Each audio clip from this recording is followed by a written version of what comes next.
Hi, my name is Nicole Black. I am an elementary visual art teacher at UB Kinsey Palmview Elementary School of the Arts, and I am going to guide you through a painting of some beautiful Florida native plants and fruits. This is inspired by a piece that I created as a farewell gift for a friend of mine who used to teach with me before she moved back to Spain. This is a digital image of the painting that inspired this. I'm going to break this down to some simple shapes and then kind of give you the freedom to add details as you would like to. I created this with the inspiration of sending her back to Spain with a little piece of Florida. So in this piece, I'm going to demonstrate how to paint a banana leaf, a pineapple, sea grape leaves, a fan palm, and some blanket flowers, and maybe some morning glories, we'll see. So I used, for this piece, I'm using I forgot the weight of this paper, but I'm using some pretty medium to heavyweight watercolor paper and watercolor paint. If you have watercolor, fantastic. If you don't, you're welcome to use whatever kind of paint you have. Acrylic gouache, gouache is my second favorite to watercolor. In fact, this piece, the original was created with a base of watercolor and details done in gouache. But just like I tell my students, whatever you'd like to use, you are the artist. There is no right or wrong way to create as long as you are enjoying what you are doing. Let me put some more light there. Okay, so the first thing that I went ahead and put up here on my paper is the perspective of a banana leaf. So for the banana leaf, you can sketch this first if you'd like to. You can paint the basic shapes and then go back over it in layers, which is what I'm most likely going to do because I want to give them time to dry in between. But for the banana leaf, you want to kind of create a rounded edge because banana leaves are very tall and rounded, but you want to also kind of create some open creases. We're going to be working with lines to create the texture of a banana leaf. If you look over here, I started with this basic green. You can use any shade of green that you'd like. Banana leaves are kind of like a nice bright green though. And then I layered it with yellows and darker greens, but we're going to start with the basic shape here. So you want to just start from the top, make a little crease, out, make another crease, and come back in. I'm actually going to add a little bit more to the bottom here. Bear with me, it is kind of difficult. I've never painted watercolor like this on an easel. I'm usually at my desk, but that's okay. 2020 is the year of trying new things when it comes to art for me. So after you create the shape of your banana leaf, in my painting I created kind of an overlapping perspective. For the pineapple, I'm gonna choose like a medium yellow. Again, color is in the eye of the artist. You are free to use whatever tints and shades of color that you would like. If you want to have a blue pineapple, by all means, go for it. So for the pineapple, the shape of a pineapple is pretty much a rounded edge cylinder. You want to leave some room up top for the leaves. So I'm going to come out here. I'm choosing not to sketch, which is not typical for me, but I think it's going to be nice. I actually think I'm going to share this with my students next week.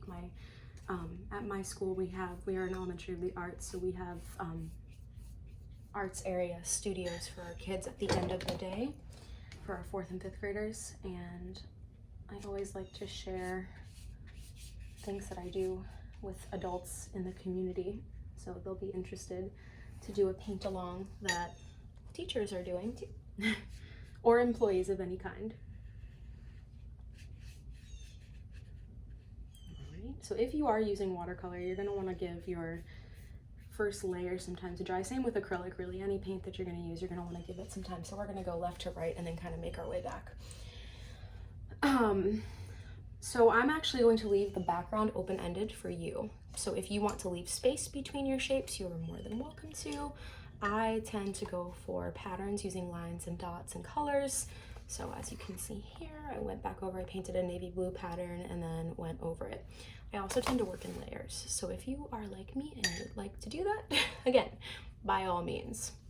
Now for the leaves on top of your pineapple, you're gonna kind of be making a bunch of overlapping rounded edge triangles.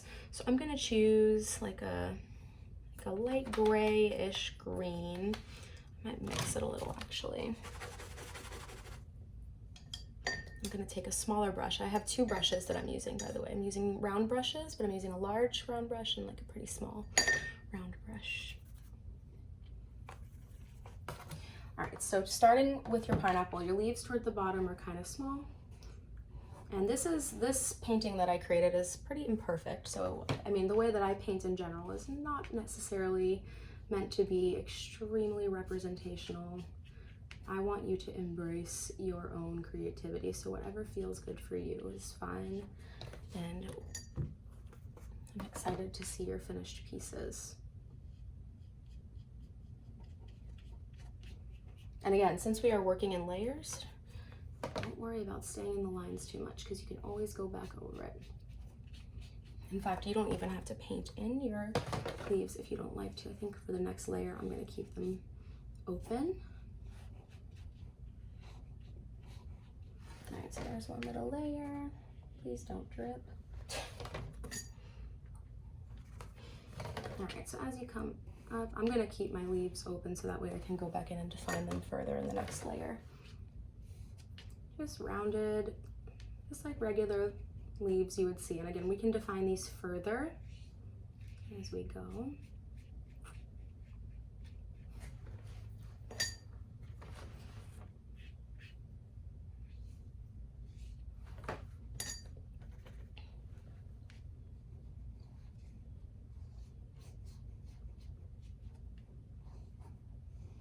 I love the shape of pineapple leaves. I actually am growing several pineapples out in my front yard right now. When I was making this painting for my friend Anna before she left, I actually went out in my yard to get some inspiration before I started. So all of these plants that I'm painting with you right now are actually plants that I have in my own home. I actually have a pink banana tree that I planted recently in my backyard that I'm very much looking forward to seeing come to fruition. All right, so next up, we're gonna let the pineapple layers dry. Don't worry about the leaves, you can go back and edit those after. We're gonna move into sea grapes. Sea grapes you often see by the beach. I love sea grapes. They are very simple in shape and the veins are surprisingly simple to create as well. So if you don't have a bunch of greens available to you, you can use whatever green you have and then feel free to mix another layer over the next one. Whether you're using acrylic or watercolor, you can mix colors. So if you wanted to make, for example, if you wanted to differentiate between the brightness of the banana leaf to the gray tone of the green leaf, you could add a dash of, if you have gray, or if you wanted to mix gray, you would just use a tiny dot of black and a little bit more white and add a little dot at a time to your green until you have the color that you'd like. For a sea grape leaf, they're pretty similar to this, but I'm going to add a little bit of a lighter green to them. And sea grapes are pretty much just free-form oval shapes, so I'm gonna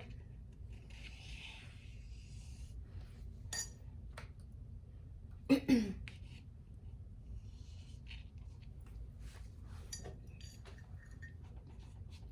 this around here.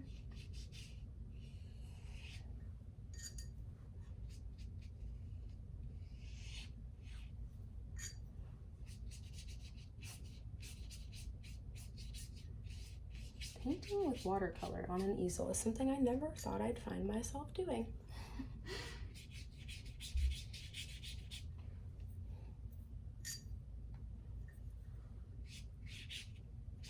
So to make this a little bit more sea grapey, I'm gonna actually pull this out a little bit more.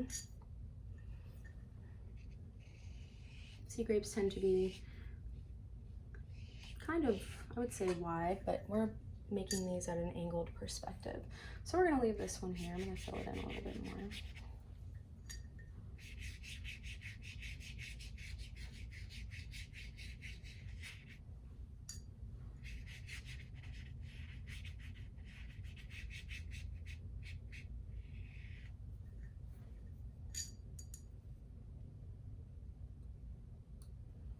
And then we're gonna make another sea grape leaf up top here. They almost resemble hearts sometimes. They have some curved edges. I'm gonna take my bigger brush out to kind of mix these colors to fill in.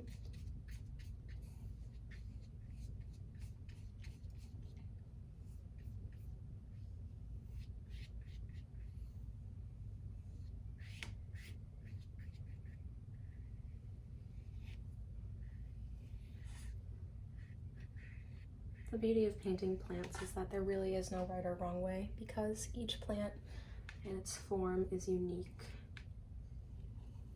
All right, so sea grapes. All right, now for the fan, excuse me.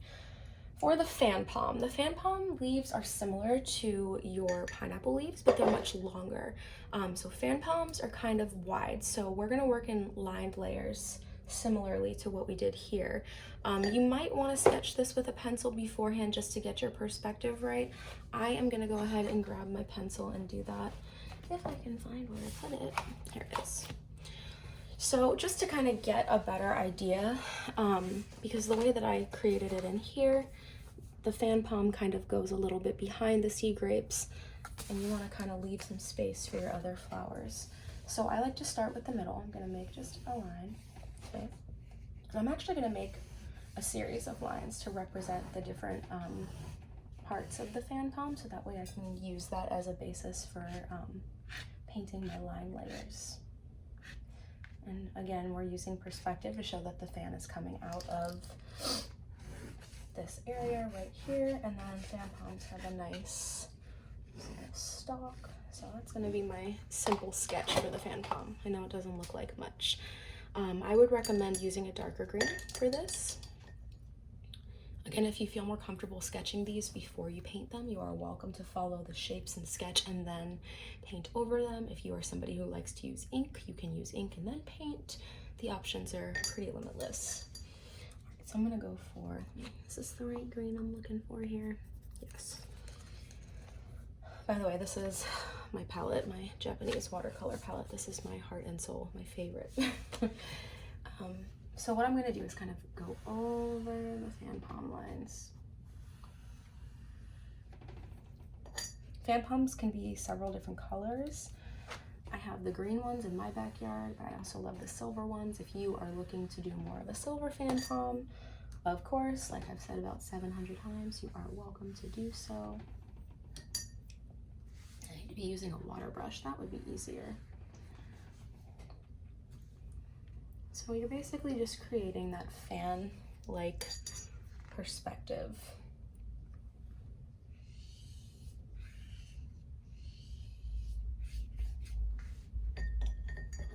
I'm gonna grab a little bit of a thicker brush. Still using a round brush, but I'm gonna thicken it up a little just to help kind of disperse the color.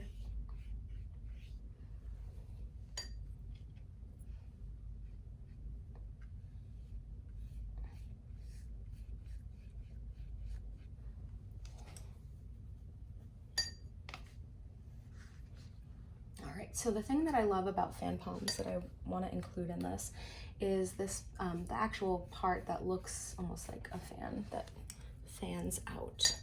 So I know this looks like a sad little tree. I'm feeling very Bob Ross right now. Not happy little tree, a sad little tree, but we're gonna spruce it up.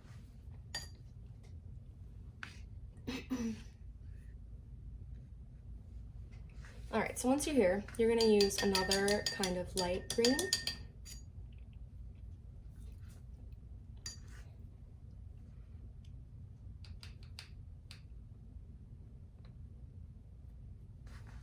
You're gonna kind of start to create those triangular pointed edges that come down. And we're gonna do one color on one side and another on the other to create some depth. So I'm just gonna make kind of a point and come down. You can make these leaves a little bit fatter here, give them some more depth.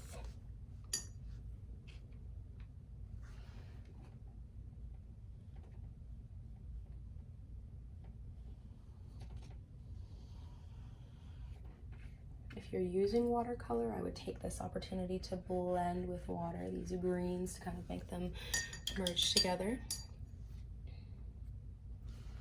So I'm choosing to go from the right side of our stem lines, or fan palm lines, excuse me.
I really like to blend all these beautiful greens together because the base of a fan palm is usually a little bit darker than the leaves.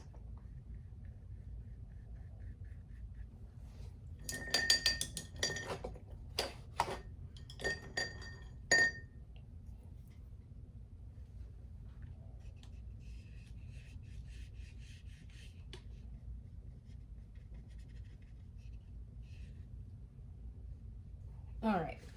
So once you're here with your fan palm, you can spread your fan palm out wider if you'd like. Again, up to you as the artist. The next step is to create the other line. So I'm gonna go, I'm gonna use the same kind of green, but I'm gonna add a little bit of a darker, an olive-like green to just deepen it for that perspective of the two sides of the palm. I don't know if it's called a frond if it's a fan palm, but I would assume that it is. So you're gonna try to kind of come back and make that rounded point to connect them.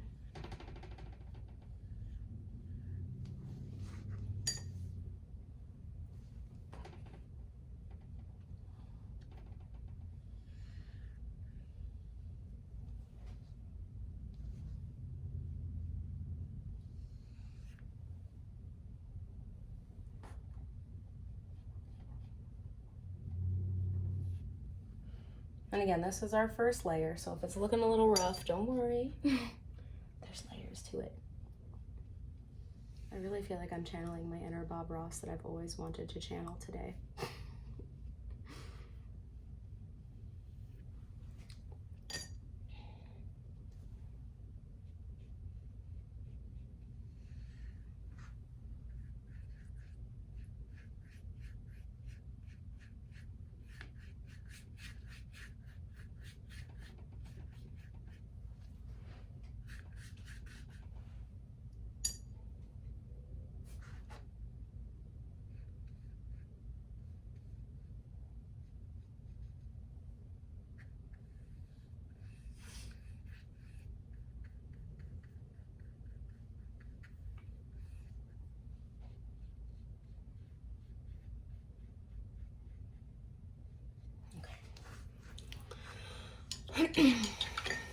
Those pineapple open leaves are kind of bothering me, so I'm gonna go back in real fast and just fill them in before I have that color dry up on me.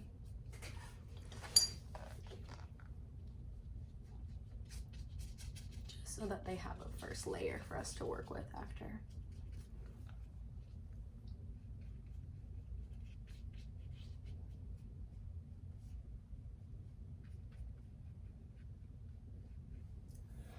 All right, next up, after our fan palm, are some of my favorite native flowers. These are called blanket flower.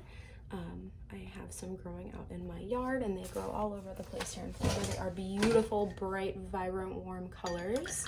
So I'm gonna start with the center. I'm going to use an orange, like a more red toned orange. This will be like a reds and yellows and pinks kind of situation. So in my example, I have 3. And I started with 1 on the edge. So I'm gonna just make that little center. And then I'm going to come up a little bit closer to the fan palm. Make another one right here, just a nice little circle. Again, does not have to be perfect. We are going to be making petals out of the center, so, and they are going to be a similar color, so if it's not perfect, don't worry.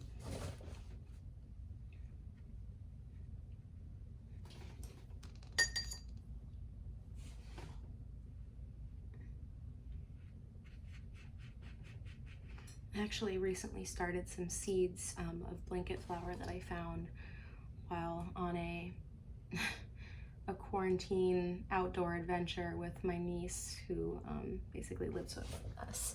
And we found some blanket flower, some fallen blanket flower, and we harvested the seeds and planted them. So we're waiting to see if those will pop up.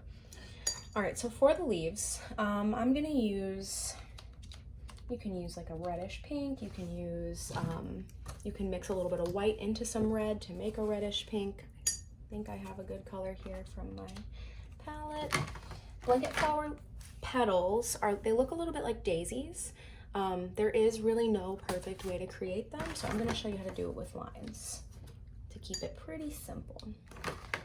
So to come from here, you're just going to make, I would recommend maybe going around first and making your, whichever flower is going to be your dominant flower in the perspective. Okay, we're going to turn these into petals, so don't worry.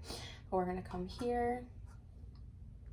Be aware of what you are, how much space you're taking up in relation to your fan palm. Are they going to overlap? And then down here, our little one that's coming off the paper. Now, once you have these, similar to this, you're gonna kind of make almost like a zigzag up top that comes down into a rounded petal.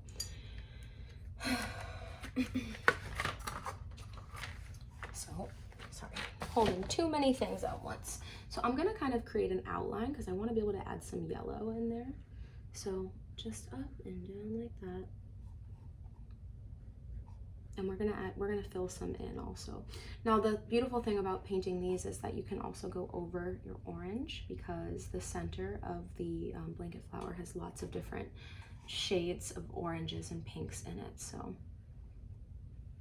get creative.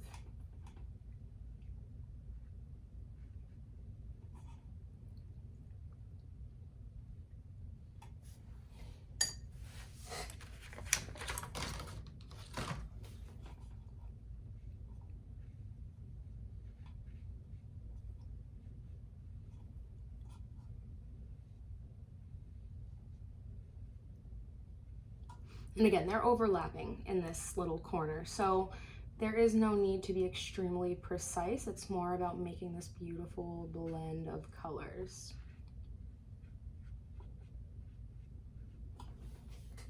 I accidentally colored one of my petals in, forgive me.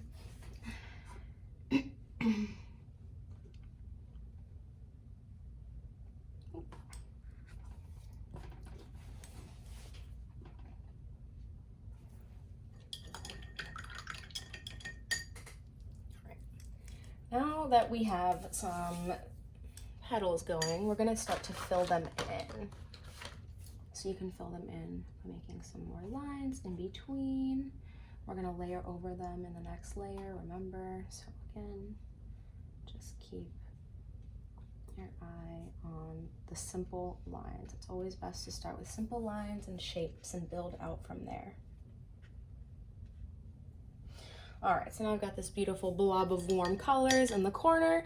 And last but not least, we're gonna draw some morning glory flowers. Now I am in my home studio and right outside of my window there, you can't see it right now, but there is a beautiful vining vine of morning glory flowers and they are so beautiful. And that was one of the things that actually sold me on our house when we were house hunting years ago.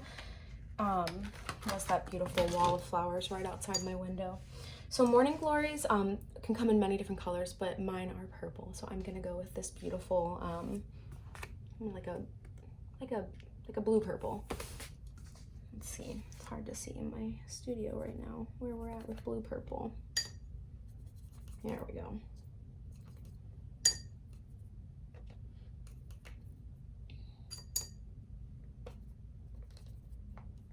All right, let me make sure this is what I'm looking for. That might be a little dark.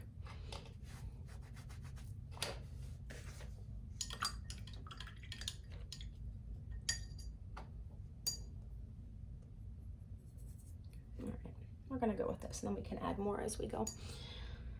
So I'm gonna do for this kind of like a watercolor wash, which is when you add some water, some extra water to your color if you're gonna be building color. So I'm taking some dark blue with a tiny bit of purple mixed in, just to draw the basic shapes. Now the petals of a morning glory are kind of like these, but bigger. So when I make a morning glory flower, I start by making the outline. So it's almost like, honestly, it's like making an, I don't want to say a daisy again, but it's just a simple rounded freeform kind of flower. So there's one.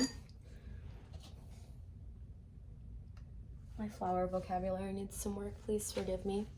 And then we're gonna draw another one kind of, oh goodness, that is too dark. Hold on, let's go back over here. Let's save that, there we go. Yeah, blend it in. And since we're kind of coming off the page here, I'm gonna go like that, and we will add some color as we go. Now I've left some negative space behind our plants for you as the artist to decide what are you going to make your background.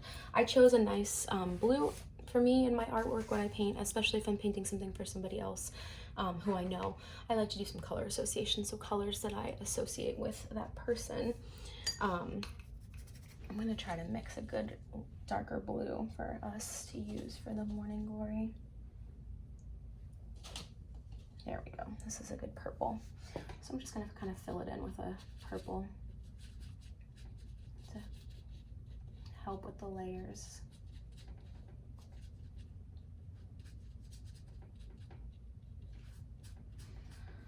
All right, layer number 2. So for this, you're gonna come back in with, for your banana leaf, you're gonna go for a darker green. So I'm gonna use, let's see. I'm gonna go with this one. So the number one thing about a banana leaf is that stem right down the middle. So you wanna go ahead, or not, yeah, stem right down the middle. And then for me, when I think of banana leaves, one of the first times I ever saw it was when I used to work at the Palm Beach Zoo, and they would use banana leaves in food in the animal commissary area. So I don't know why that stuck out to me, but the texture of a banana leaf is very, very lined, so horizontal lines. So I'm gonna use the same green that I just used for the stem, and I'm gonna make some kind of free form lines. Again, do not get too critical with how perfect it is or imperfect it is.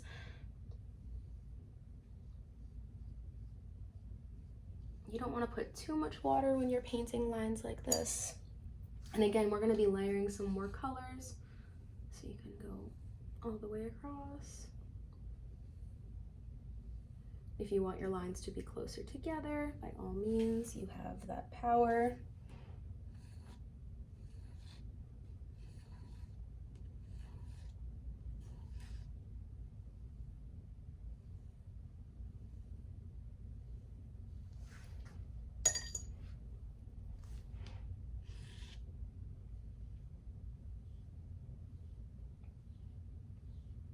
Again, if you're using watercolors, I would highly recommend flat on the table, but for purposes of showing you guys this, I'm gonna actually, it's getting kind of dark out, so I'm gonna, there we go, there's some more light. I'm actually going to also make a little outline of the banana leaf that will kind of enclose it a little for when we add some more colors. So this is where you can get a little bit more precise with your lines if you feel so inclined.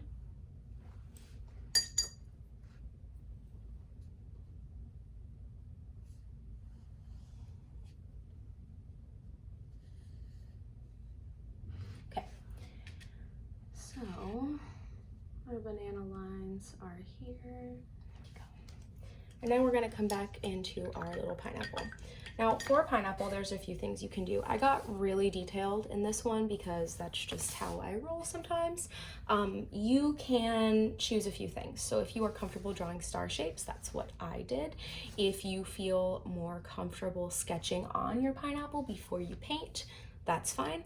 Or you can keep it fairly simple and just do some crosshatched lines. So that's what I'm going to demonstrate for this one, and then give you an option to kind of boost it up with some more texture after you add those lines. So for my pineapple lines, I'm going to go with a brown, like a normal brown, like a deep brown, not a red toned brown though, because I want it to look like a pineapple. And I'm going to start from up here. I'm just going to make some rounded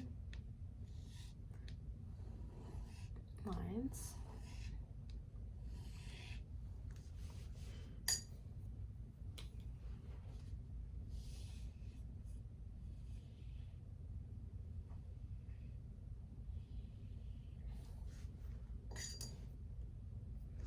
And then I'm going to come back over in the opposite direction to make those beautiful textured shapes within a pineapple.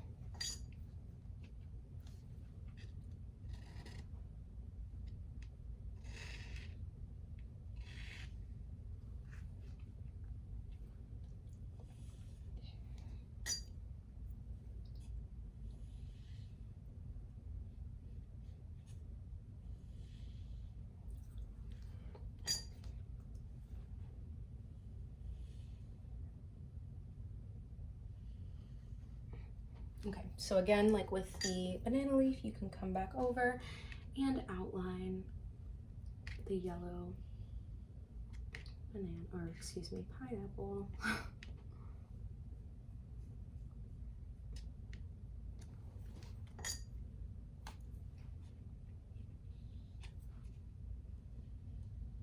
Okay. Now another thing you can add to the pineapple to add some more textures are kind of like a little upside down V. This also creates another opportunity for color layering after the fact.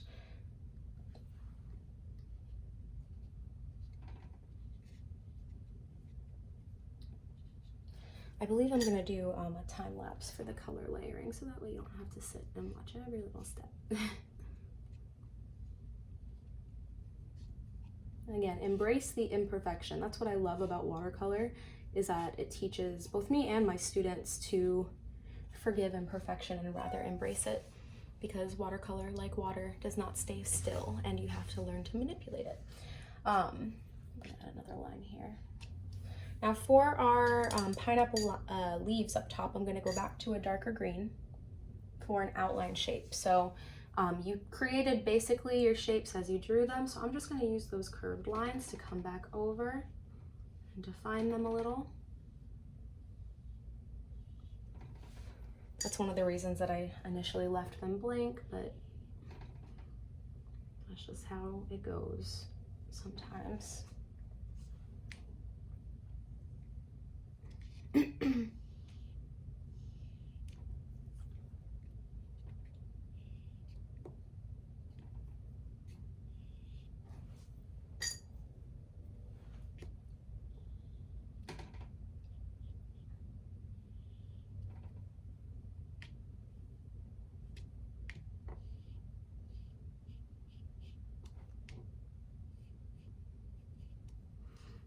And also in here, if you'd like to add some little line details. I love the color of pineapple leaves in real life, bromeliads. It's fun to grow pineapples with kids. They love waiting and seeing what pops up eventually. All right, now for the sea grape leaves, I'm gonna do similar with I would recommend an even darker green for the veins. So basically all you're gonna wanna do is, let me make sure this is the color I'm looking for. All right, so for the sea grape leaves, you're gonna wanna kind of, for me, what I like to do is leave some space toward the edge and kind of just outline a little bit in from the edge to define the shape. I actually, for a close friend of mine, for her wedding, I made all of their invites, and they got married on the beach in Jupiter, and they were surrounded by sea grape leaves. We made them part of her bouquet, and so I hand painted 80 or so little sea grapes, and we made those into the save the date invites, and they were really cute. So I've painted a lot of sea grapes. All right, so once you've outlined your shape a little, you're gonna decide which way your stems are gonna go. So the way that I have oriented in my original is that I had this one kind of facing catty-cornered and this one upside down. So what I like to do for stems is to make one line that comes from, like, leaving a little bit of space at the top and just comes right outside of that little bottom line. And then up here, I'm gonna have it upside down, so I'm gonna go like this. Now, one of the things I love about sea grapes are the color variations in the veins. So what I usually do, there really is no right or wrong way, but the veins come from side to side. So I start with green. Sometimes they branch off. Sometimes there's little ones in between.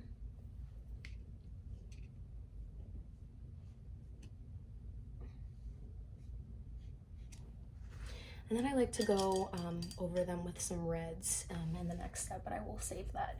Now for your fan palms, I would recommend doing the same. I'm gonna save that for the end layering.